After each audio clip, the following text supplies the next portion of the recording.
कहानी उत्तरी ऑस्ट्रेलिया नदी के किनारे की है, जहां मगरमच्छ रहते हैं। केट और साथी मछलियां पकड़ने आए थे और तभी सौम्या जब कैमरा लेकर शूट कर रही थी, अचानक लेंस में कुछ दिखा, पर उसे स्पष्ट देखने से पहले ही डिंगी पलट गई। एडम ने शक किया कि मगरमच्छ का हमला हो सकता है और उसने केट को पेड़ चढ़कर बचने को कहा।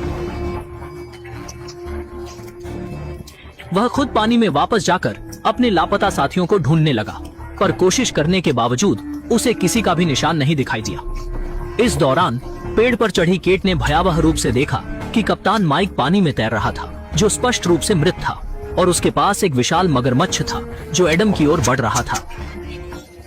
इस बीच नाव के नीचे फंसी सौम्या ने कुछ संघर्ष के बाद पानी की सतह पर आ गई। पेड़ पर बैठे केट ने यह देखा और उसे पानी से दूर रहने के लिए चिल्लाया।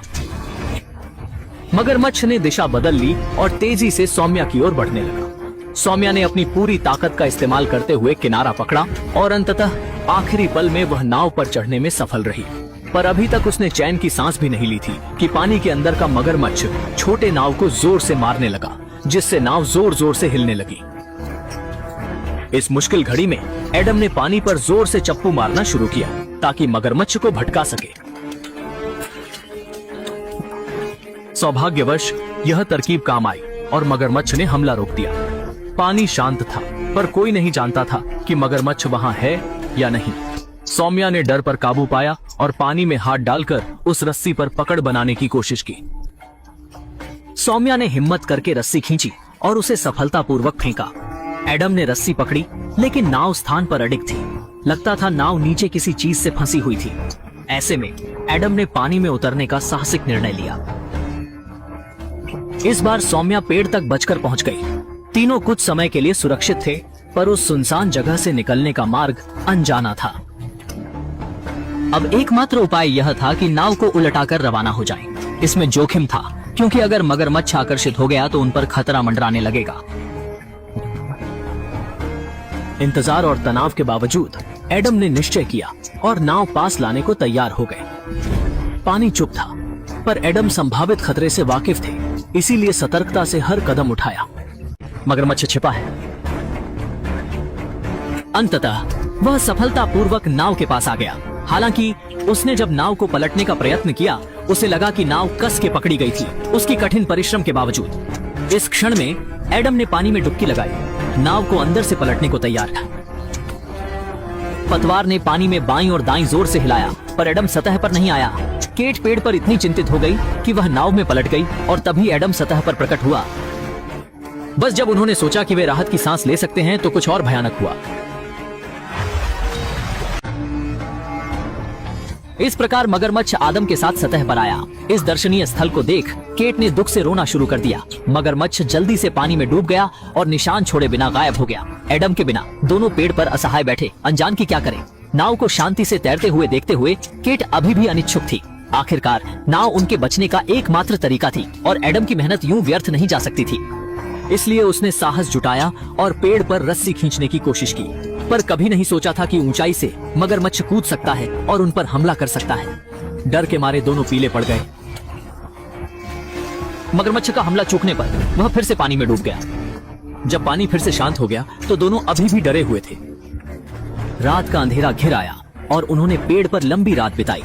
सुबह उठकर उन्होंने नाव को धारा के साथ दूर बहते देखा और उनकी पकड़ से परे था। जीवित रहने की इच्छा ने उनके भय पर विजय पाई और वे ठिठुरते हुए पेड़ से नीचे आए, छिपे हुए खतरे से डरते हुए, पर यह वाकई में खेदजनक था। केट और जियाओमी, जो अब भी पानी में उतरे थे, मगरमच्छ से टकरा गए। दोनों भयभीत होकर भागे और मगरमच्छ ने केट की जांघ को काट लिया और पानी के नीचे खींचा।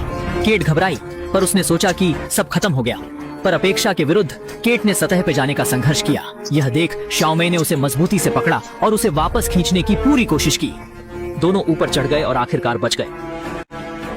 केट की जांघ में घाव देख शाओमी ने फटाफट कपड़ा फाड़ पट्टी बांधी।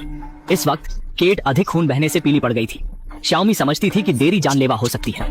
वक्त न गंवाते हुए उसने गहरी सांस ली और बिना डरे पानी में कूद पड़ी। छोटी नाव की दिशा में तैरने लगी।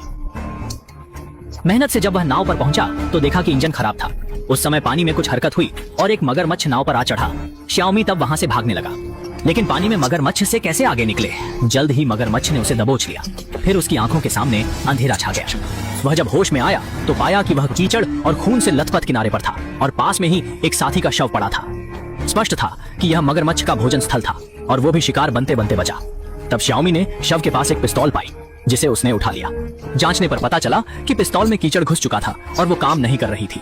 उसने तुरंत उसे साफ किया और मगरमच्छ से मुकाबला करने को तैयार हुआ, मगर वह चतुर मगर पानी के नीचे छिपा रहा और नहीं दिखा।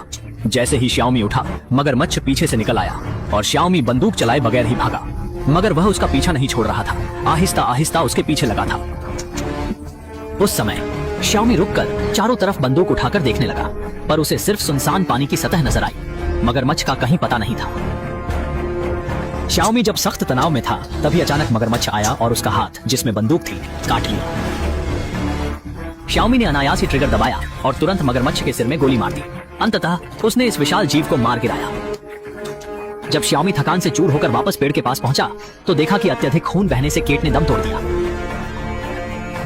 फिल्म के अंत में श्याओमी अकेले छोटी नाव में केट के शव को लेकर वहां से चला गया।